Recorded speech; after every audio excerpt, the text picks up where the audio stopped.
Después de la batalla de Caseros, cuando queda al frente de la conducción del país Urquiza, necesitaba la Argentina poblarse. Fundamentalmente teníamos espacios vacíos, como todos ustedes saben, y saben que más adelante fue el lema gobernar es poblar, pero no es de este momento, ni de este momento en la colonia de San Carlos. Entonces comienza el gobierno de Santa Fe a querer poblar un poco más toda esta zona que estaba vacía para que sea fundamentalmente productiva, para que haya producción. Entonces comienzan las especulaciones con compañías financieras, en este caso de Europa.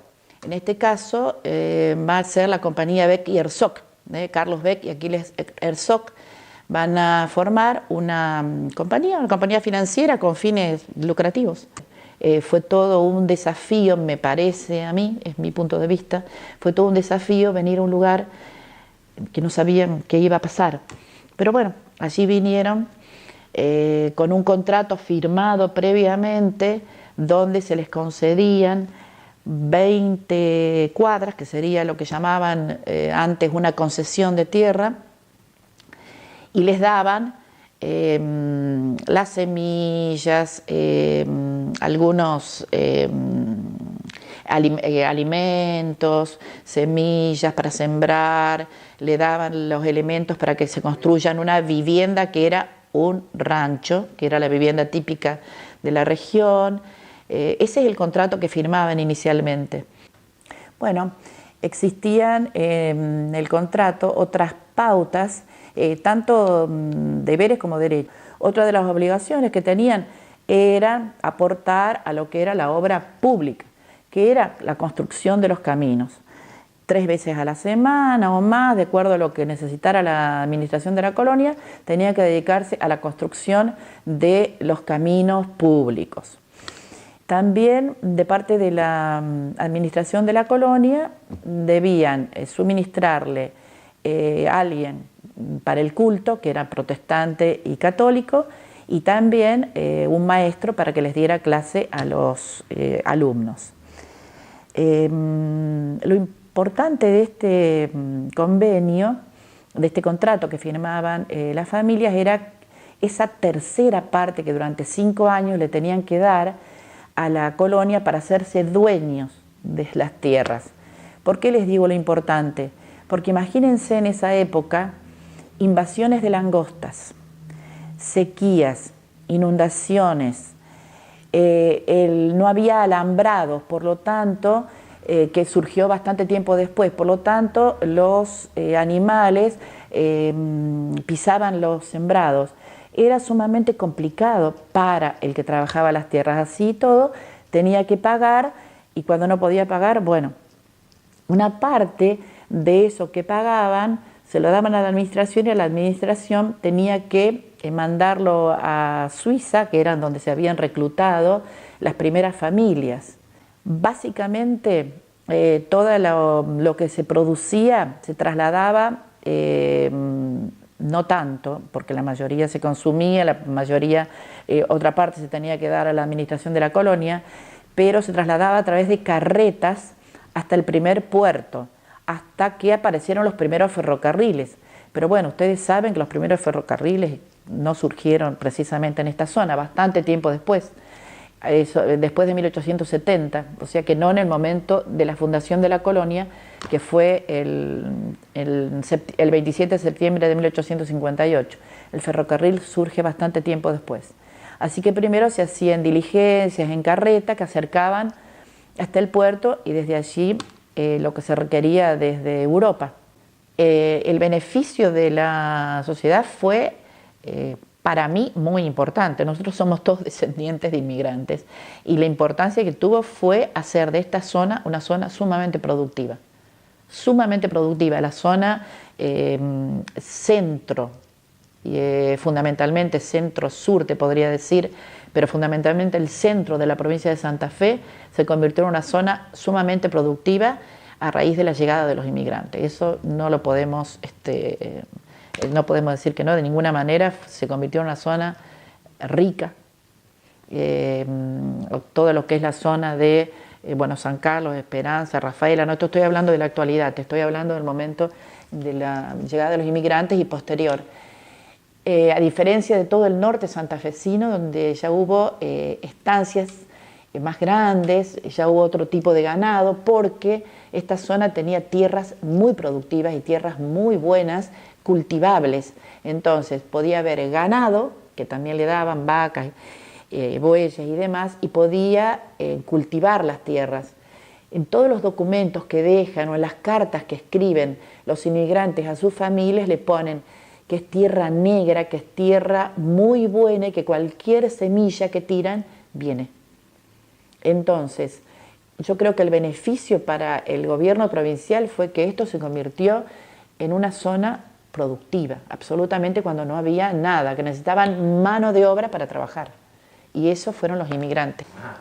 Había en el centro de la colonia una granja modelo, funcionó durante un tiempo una granja modelo dirigida por un suizo, el señor Enrique Bollenbeider, que tenía la función básicamente de enseñarles a los inmigrantes cómo se cultivaban estas tierras, que eran muy diferentes al lugar de donde ellos venían.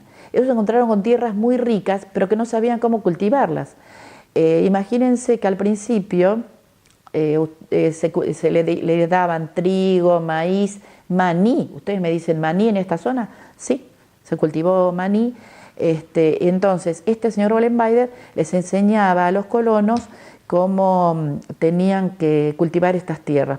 Bueno, la religión y el culto religioso fue sumamente importante para los inmigrantes. Vinieron muchos protestantes de las distintas religiones, cultos que hay dentro del protestantismo.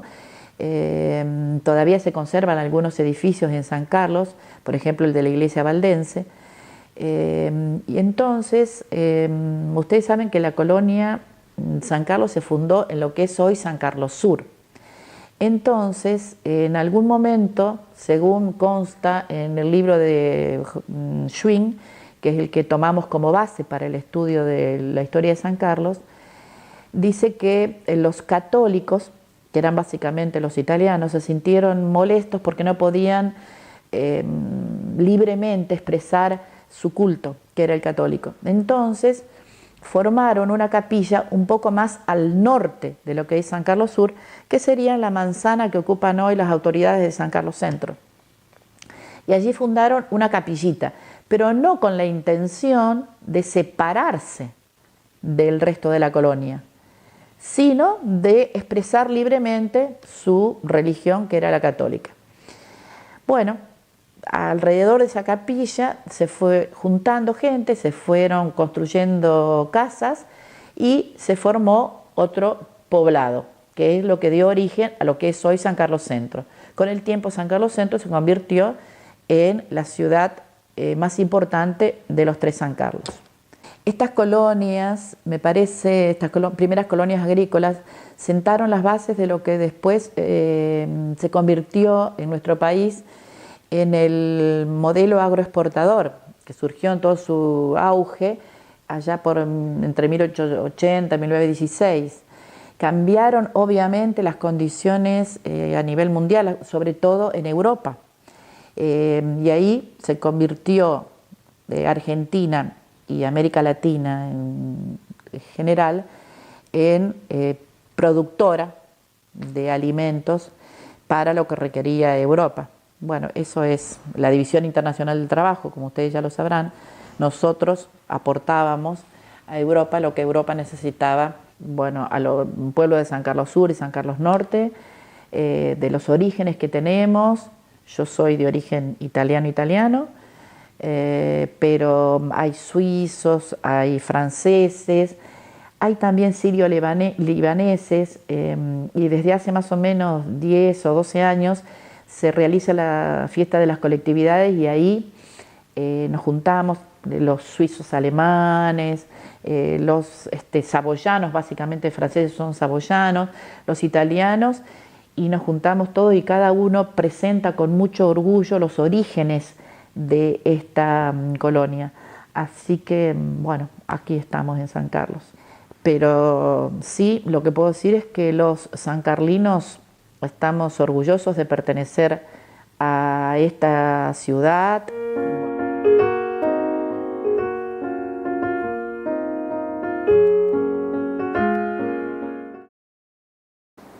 En la ciudad de Santa Fe, capital de nuestra provincia, un mes y medio después de sancionada la Constitución, en el año 1856, el gobernador de la provincia, Domingo Crespo, firma un contrato con un empresario salteño muy visionario que se llamaba Aarón Castellanos.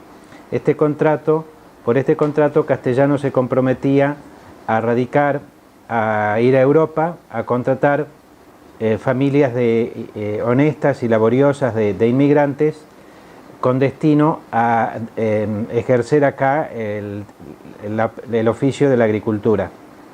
A cada familia, empezando por que tenían que ser mayores de 10 años, contratar las familias, construirle un rancho en una parcela, acá se llama concesión, de 33 hectáreas, y entregarle las semillas, los animales y la harina, digamos, para empezar a desarrollar esa actividad, de la que a los 5 años se podían ser propietarios, digamos, que el gobierno le daba el título de propiedad de las 33 hectáreas. Bueno, Castellano va a Europa y contrata agencias de migración, porque él era un extranjero en Europa, y vienen 200 familias que eran originarias de Suiza, Alemania, Francia, Bélgica y Luxemburgo. Se radican, el viaje duró unos 3 meses, digamos, en 6 embarcaciones de la época, y por el puerto de Buenos Aires se trasladan a un vapor que se llamaba Asunción, que llega a Santa Fe hacia el 25 de enero, 26 de 1856. En Santa Fe se las radica, estuvieron estableciendo un tiempo en la estanzuela de Chagua, en Guadalupe, y después vinieron, digamos, acá de este lado, del lado occidental del río Salado, donde todo esto estaba despoblado, y donde estamos al norte, lo único que había al norte, estamos al sur, digamos, al norte de la actual ciudad, un fortín llamado Iriondo del Cantón de Reyes, se había mojonado y establecido, ¿cierto?, dividido la tierra para distribuir entre estas familias de inmigrantes.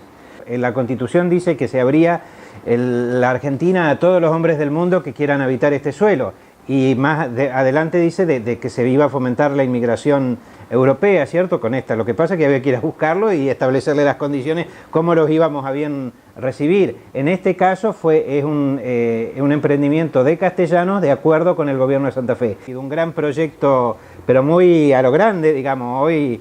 Hoy todavía es para nosotros una cosa muy asombrosa, muy monumental lo que hicieron y lo que había por hacer, ¿cierto? Y bueno, con todo esto se pobló todo el interior de la provincia. Por eso este museo es de la colonización, porque Esperanza es la primera colonia agrícola que empieza ese proceso en esta provincia de Santa Fe. Y ahí va cambiando. Toda la provincia de Santa Fe son colonias, digamos, son hechas con inmigrantes, salvo la costa. Y eso va a pasar cuando 1852-53, Santa Fe era la penúltima, la menos, de las más pobres de la República Argentina. En el 1900, en 50 años, ya era la segunda, digamos, después de la provincia de Buenos Aires. En 1878, desde la provincia de Santa Fe, empieza la exportación de trigo, ¿cierto?, que ya ponía a la Argentina en un país de lo que fue conocido como el granero del mundo. Eso empezó desde Casilda, en Santa Fe, en 22 años produjeron tanto como que las colonias que iban surgiendo, como que iban a poder ponerlo en el escenario, ¿cierto?, de las exportaciones. Ya. Fue el boom de la Argentina en ese momento, que lo fue hasta la Primera Guerra Mundial aproximadamente, porque todos los inmigrantes que vinieron tenían su pequeña propiedad, su campo, 33 hectáreas, serían pequeños terratenientes, no eran grandes hacendados, y bueno, con el ejercicio de eso tenían su casa propia, sus propiedades, y pudieron hacer estudiar, digamos, a sus hijos y a sus nietos. O sea, Castellanos allá hace un folleto, un trabajo, cómo hizo la propaganda. A esta agencia tenían un librito que se llamaba, un folleto, Ligeras noticias sobre la República Argentina o la Confederación Argentina. Primero daba una idea de la geografía de la Argentina, dónde estaba, las ciudades que había. Después una idea de la Constitución argentina con respecto a la relación con los inmigrantes, que los inmigrantes acá podían ejercer, radicarse y ser propietarios y ejercer cualquier comercio, industria lícita, digamos, sin como habitante, aunque no sean nativos. Así trajeron, bueno, sus tradiciones, por eso están las fiestas de las colectividades, que eso se ha transmitido, digamos, de los hijos a los nietos, a los bisnietos, a los tataranietos, bueno, y celebramos o celebran, ¿cierto?, todo con mucho respeto, ¿cierto? Pero acá también aprendieron, bueno, como el castellano, también aprendieron a comerse los asaditos, a tomarse los mates, digamos, y todo, ¿cierto?, es una simbiosis cultural muy fuerte, ¿cierto?, con una identidad muy propia. No, las mujeres tenían que cocinar, lavar, las tareas domésticas, digamos, sí. Y todos los días, digamos, eran el pilar, digamos, de la vida cotidiana, digamos. Van surgiendo los oficios como los carpinteros, los albañiles, bueno, los herreros, todo eso, ¿cierto? Y toda esta gran producción de trigo, acá lo que fueron surgiendo son los molinos harineros, que hubo 6 o 7, desde 1870 y pico hasta el 1900. Y era la región del trigo, ¿cierto? Muy fuerte fue eso. Y también otra industria antigua, porque la zona urbana tiene una antigua característica industrial, digamos, acá. La industria del cuero, la curtiembre, que la hacen los Meiners, digamos, y ahora es del grupo Sadesa, tiene 138 años. La fábrica de arado de Nicolás Schneider, de 1878, que estuvo hasta 1968. Y muchas herrerías, carpinterías, mucha construcción, digamos, un pueblo o una pequeña ciudad con una próspera actividad económica, más o menos cierto, con algunos vaivenes, pero en líneas generales muy floreciente.